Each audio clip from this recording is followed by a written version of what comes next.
All right. Amanda Schull, you play Dr. Cassandra Rayleigh, virologist, on the SyFy series 12 Monkeys. Obviously, it was adapted from the Oscar-nominated film of the same name. Going into it, did you feel any pressure to kind of not disappoint the cult fans or following that film has, or was it pretty easy since you share the same producers? I think that we had an advantage having the same producers because obviously everything we do, we go ahead with their blessing. So that's a nice comfort to have. However, there is a very intimidating element of adapting something from an original work that's so beloved, and like 12 Monkeys is.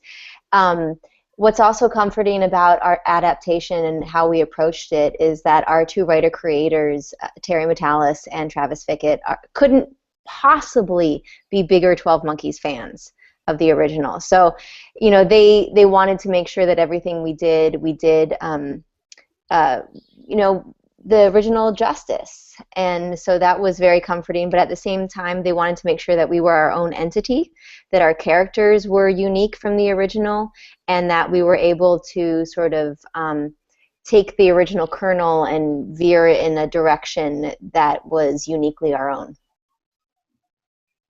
Now, how did you come about getting the role of Dr.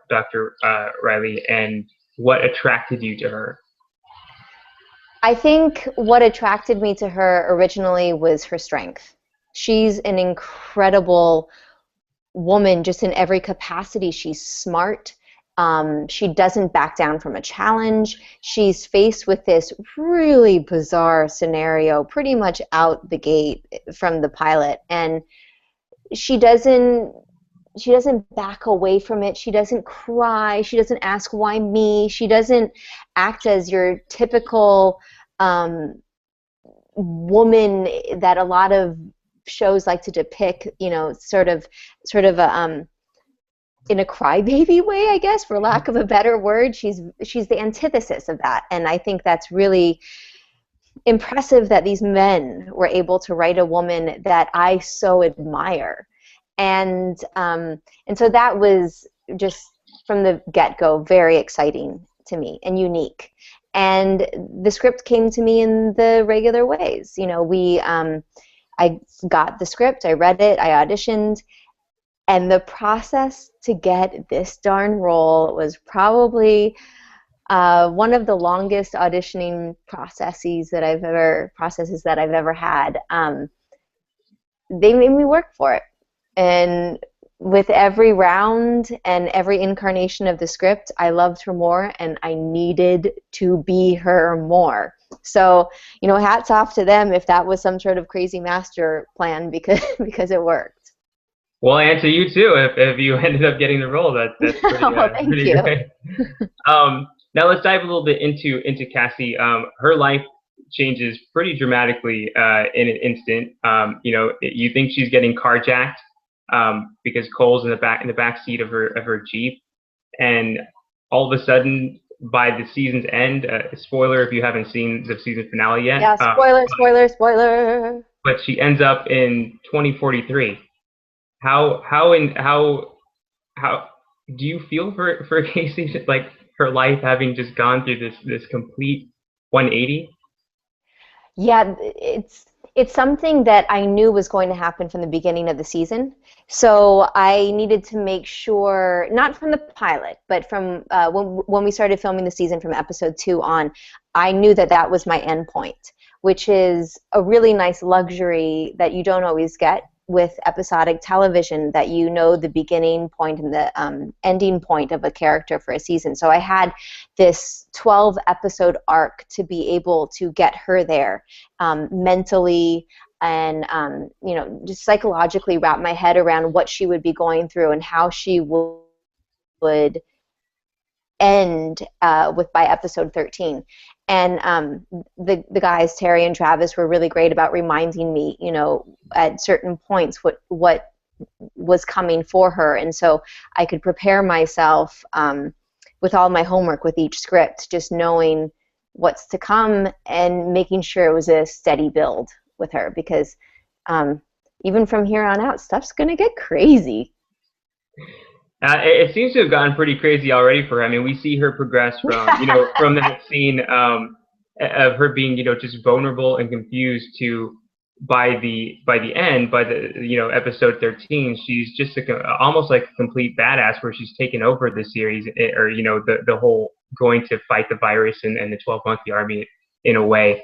Are you liking the way that Casey is progressing and some of the choices she makes? Because that finale, she goes through something that you see that's pretty brutal, I would imagine, for most married couples.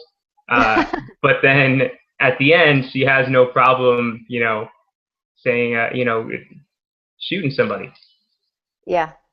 Yeah, I love where she's gone because it's such a 180, as you said, earlier, that Cassie starts out just sort of the all-American, strong, independent woman, and then she goes stronger, more independent, more determined. And I think the reason for that is multifold, and one of which is because she understands what needs to be done, and it's not getting done.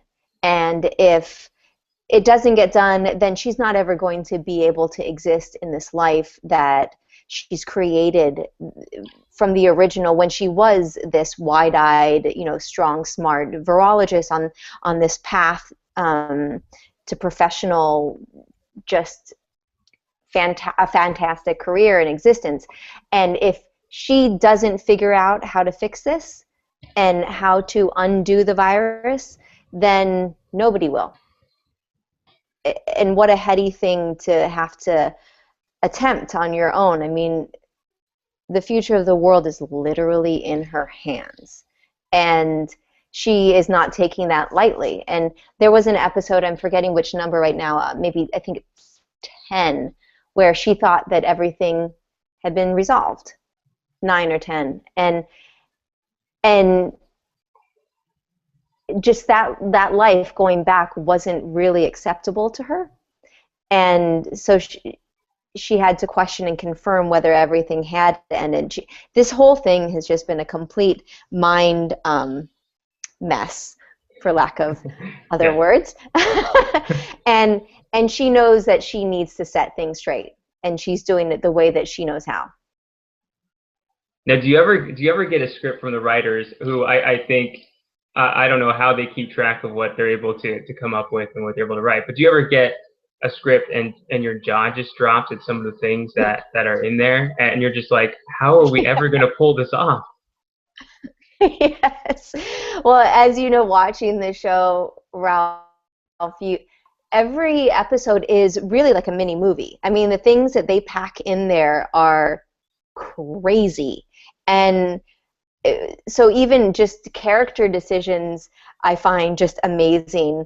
But the whole scope of every single episode is as grand as, I'd say, a lot of film. Over a 2-hour, it all in there in 42 minutes. And I can't say enough kind words about our writers and our creators, because they come up with these ideas and they push every single one of the characters and the actors in directions that you didn't know you were capable of either. So with their imagination, it raises our bar as well. So I feel like it's a very symbiotic and collaborative process. And hopefully we're doing their words and their ideas justice, because I think that what they're coming up with couldn't be more impressive.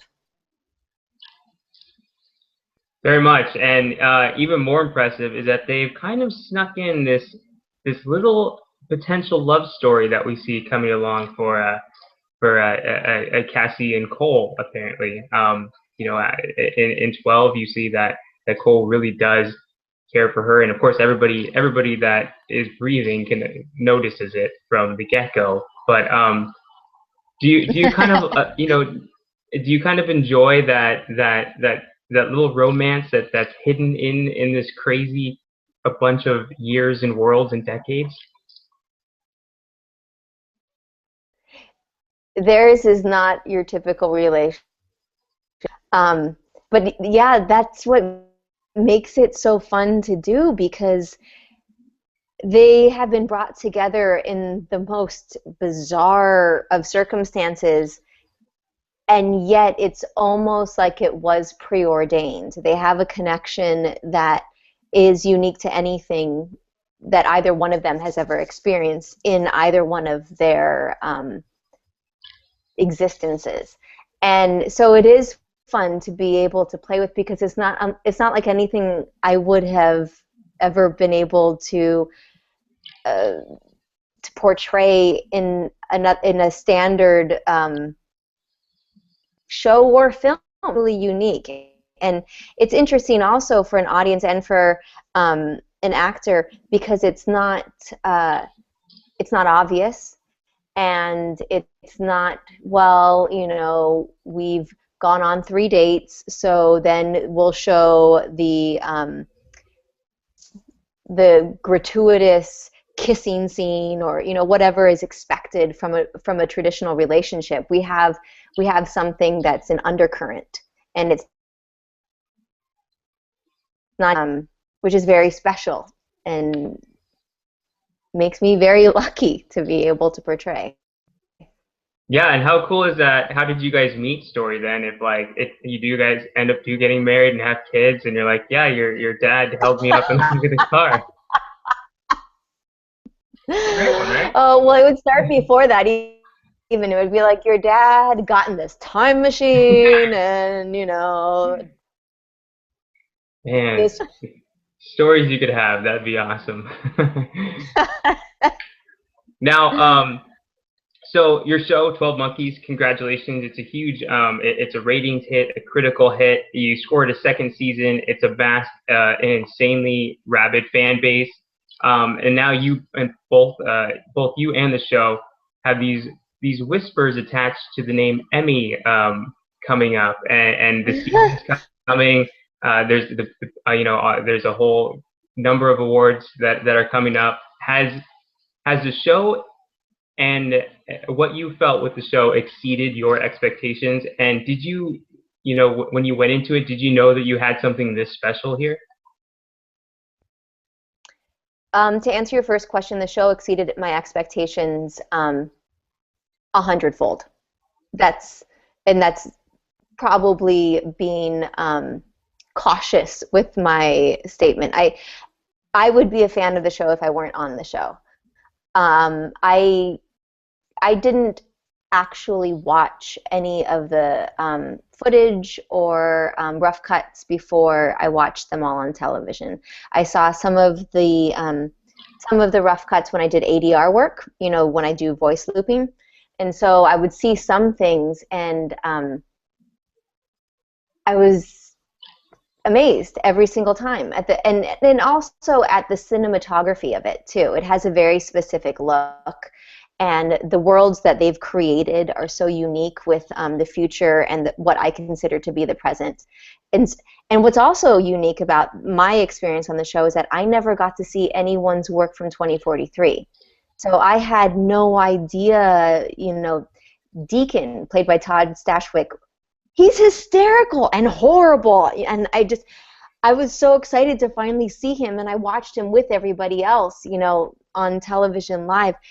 I loved being able to finally see all of these things. So yeah, it absolutely did exceed my expectations. And now that I've rambled on, Ralph, I've forgotten your second question. Oh, it was along the same lines. Did when you first started the show, and when things were starting to get into development more, did you know that you had something this special that would blow up like this? I knew what I felt on set, and I feel like that's all I can really speak to, because I would never sort of go into something thinking about what the outcome is going to be. I go into it for what I can bring to the table, and what I personally can present and hopefully be part of a team. And that happened immediately. From the very first chemistry read that I had with Aaron, I knew that working with him was going to be unlike any experience that I ever had. I loved the very first reading I had with him in the audition room.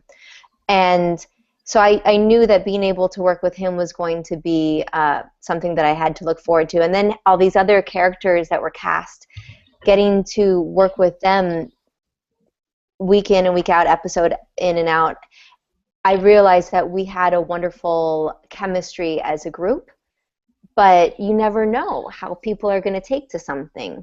And like I said, I didn't watch anything until it actually was its final product. So I was sort of blissfully ignorant. It must be fun though for you. I mean, I know each Friday you seem to, when you can, be on Twitter with the fans and see the reactions. It must be a lot of fun being able to do stuff like that and see what they say and what their opinions are and how much they actually enjoy what you guys are doing.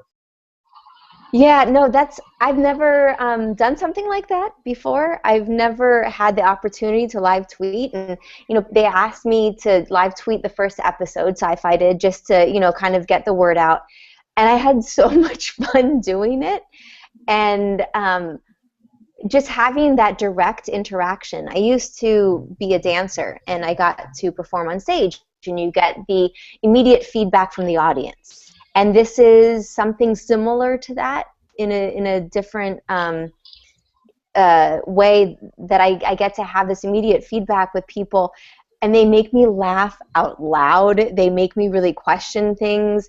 I love seeing people's names, every week that I recognize, and I feel like I have a camaraderie with people, and I really appreciate it. I know that if I were watching a television show and I had access to be able to ask questions and interact with the people who are on it, I would love it. And so if I can do that, then why wouldn't I? It's great. I think more should follow in your footsteps on that one. So back on the Emmy race now. It's you're on a SyFy show. Of course, you're on the SyFy network. It is it's well documented that SyFy and Emmys kind of have a little tug of war, a little battle going on. Buffy tried to get in there, she couldn't. Tatiana Maslany has tried to get in there the last 2 years, she hasn't been able to. But and how good is she? She's incredible. Oh, Insane. Yeah. No, I know she's great. If Emmy voters are watching this one and Tatiana, let's get them on the office here. But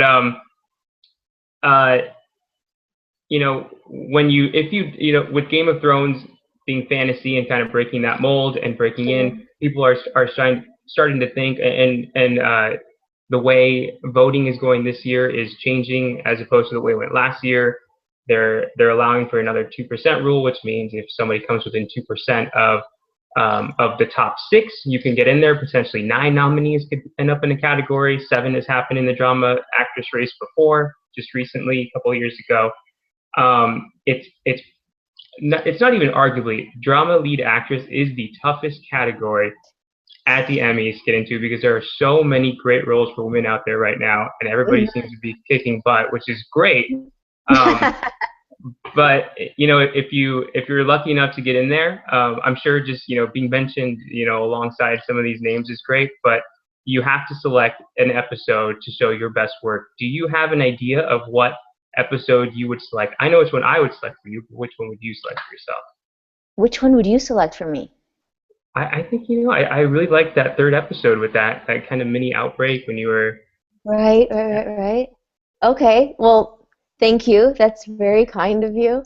You know what episode I really enjoyed doing, and then watching it was moved, was 7, which was The Keys was the name of the episode.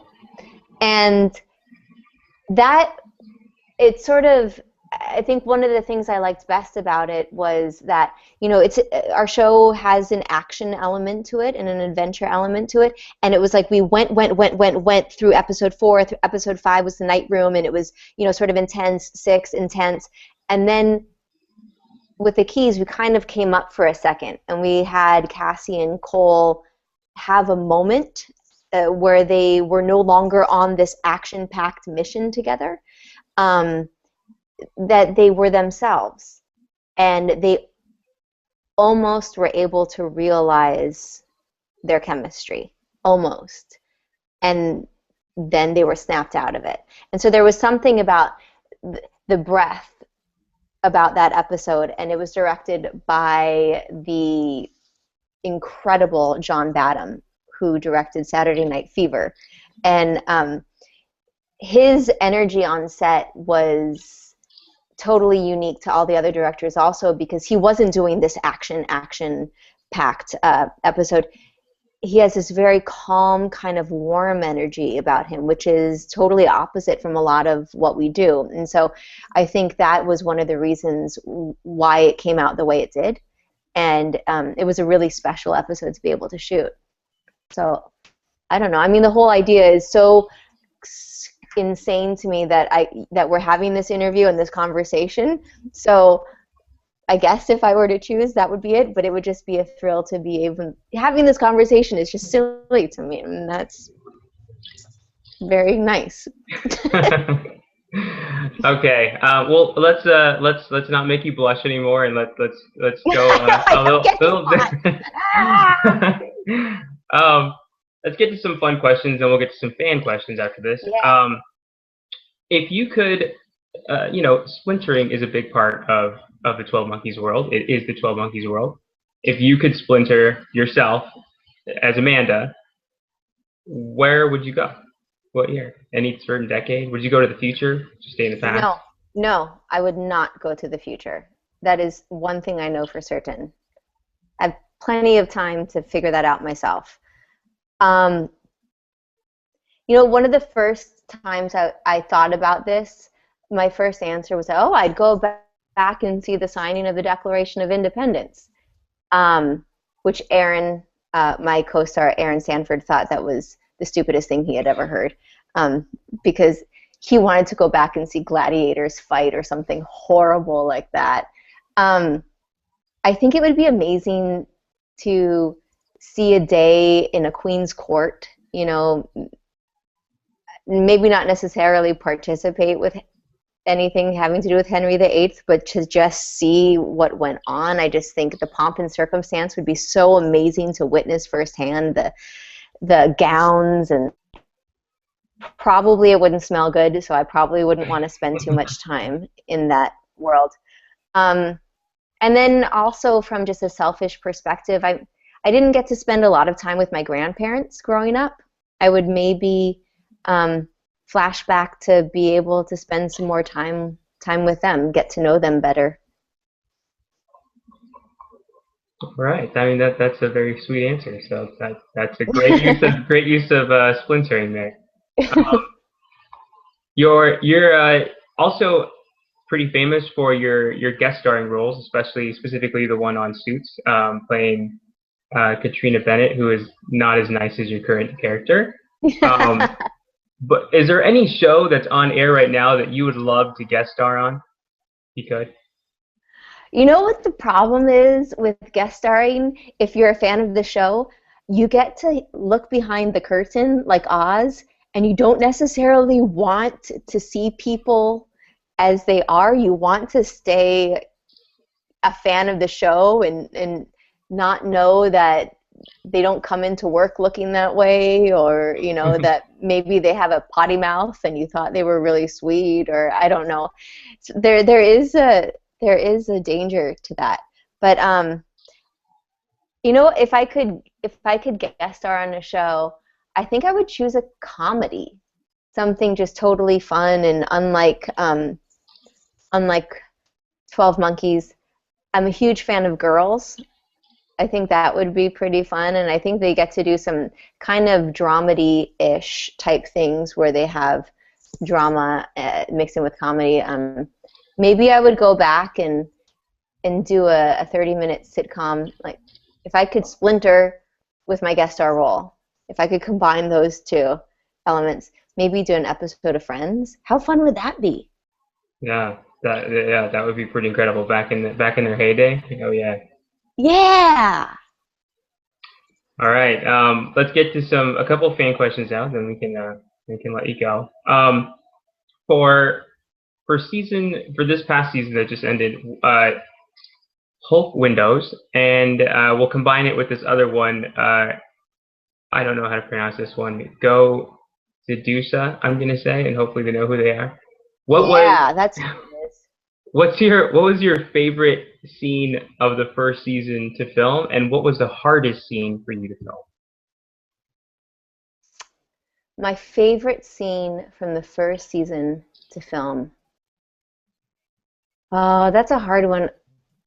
I had a lot of fun with a lot of scenes. Um,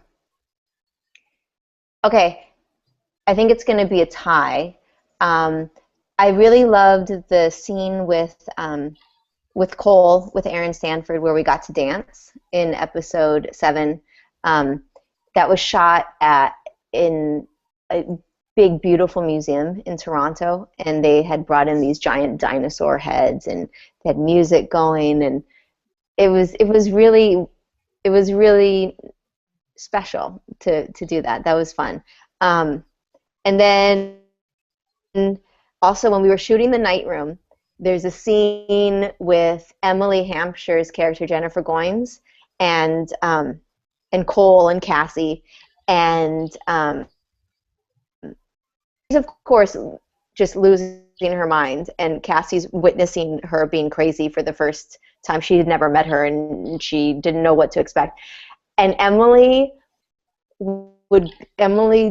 is unpredictable, and she goes off book and she ad-libs, and I could almost not contain my excitement and my laughter and just my enthusiasm for getting to be in the scene with her. And the Pallid Man walks in. There was one take where the Pallid Man walked in, and Emily's kind of snuggling up to Aaron, and she goes, "Uh-oh, was I a bad girl?" And I thought I was going to cry. I was laughing so hard. So that was just fun, just because I loved watching I had no idea what she was going to do from minute to minute, so that was a lot of fun. And what about the hardest? The hardest, well, some of them are hard for different reasons. There were a few scenes that we shot outside, and it was like -5 degrees, so cold that the lenses on the cameras were freezing, and they stopped moving. The aperture stopped moving. I mean, it was so for some reason. For some reasons, those are the hardest scenes, where you're trying so hard to focus on your character, but my jaw gets locked because I'm so cold, or something as silly and extraneous as that. But I think there are scenes that are challenging because of the emotional reasons, and they seem daunting and hard at first. When we shot the episode the episode of the Red Forest, and Cassie's been witnessed.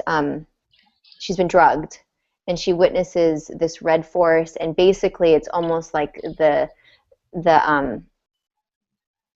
bad guys and that they've almost gotten into her brain, and she feels almost. Terry kept using the phrase that she was.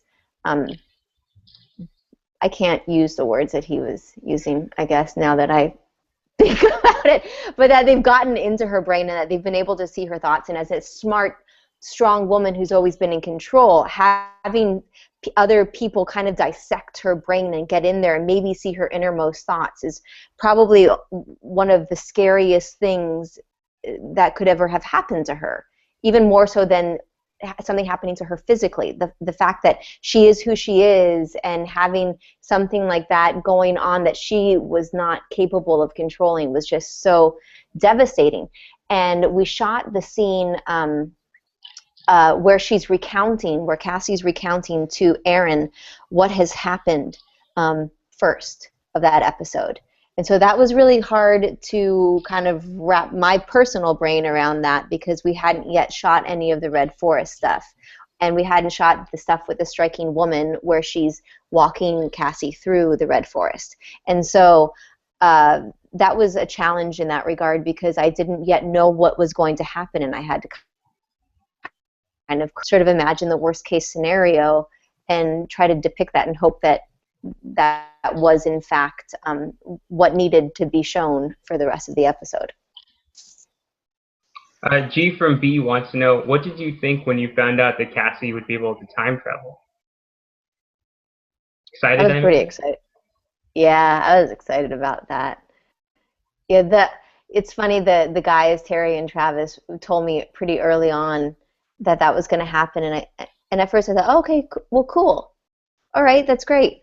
And then the more we progress into the season, I was just thinking, ooh, that is really exciting. And when I got to walk, the way to the lunchroom is through the time travel room, and I'd walk past the time travel machine, and I'd think, yeah, that's going to be pretty good. And then when we finally got to that scene, I got butterflies and I got goosebumps. Finally getting to walk up the stairs and get onto the platform was pretty fun.